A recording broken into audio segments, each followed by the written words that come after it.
Hey everyone, Dr. Andrew Schneider here.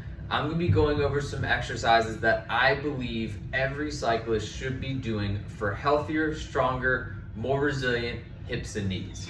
And I'm going over exercises specifically for the hips and knees because among the cyclists that I treat here in my office, the most common complaints that I see are knee and hip pain. So if by doing some of these exercises, we can build up those joints, make them a little stronger, make them a little bit more resilient to injury, we might be able to prevent or limit the amount of injuries we experience in those areas. So the first exercise we're gonna do here is, I call it a kind of crossover step up. So get a step, a bench, I'm gonna use my table here, and we're gonna start toes pointing straight ahead, and we're gonna step across and up, try to keep the toes pointing straight ahead, and then we're gonna step up. And then we're gonna go back down diagonally. So you can see I get a lot of rotation in my hip here, but it's good to load the knee in this position and load the hip in this position. So we get a little bit of strength and stability and also a little bit more range of motion throughout the hip. Okay.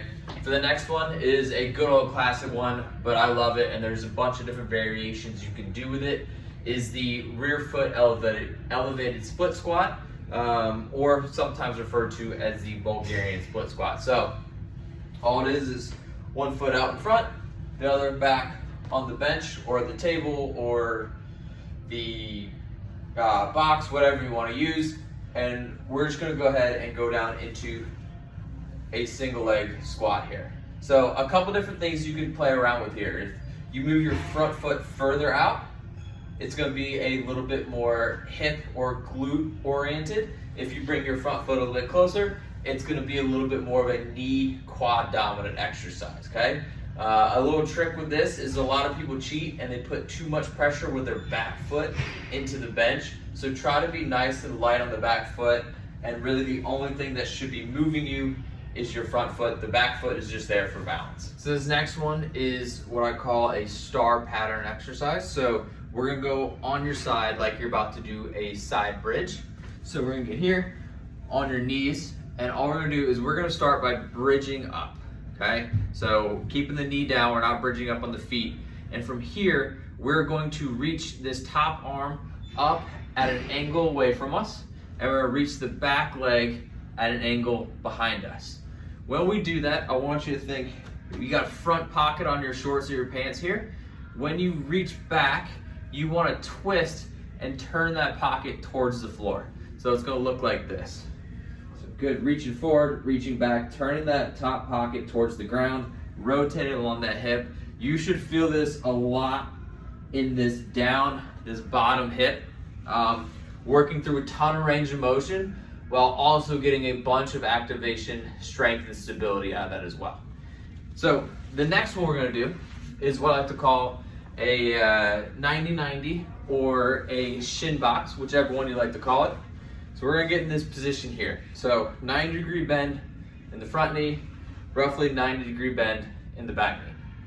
If this position is a little uncomfortable, especially in this back hip, you can just slide that back hip up a little bit. Another thing you can do is rest on your hand here and lean to the side. That'll take some pressure off that hip as well. But what we're gonna do from this position is I want you to pretend there's a weight scale underneath this front shin. And I want you to put a little bit of pressure into that weight scale. Already you should feel this hip engaging.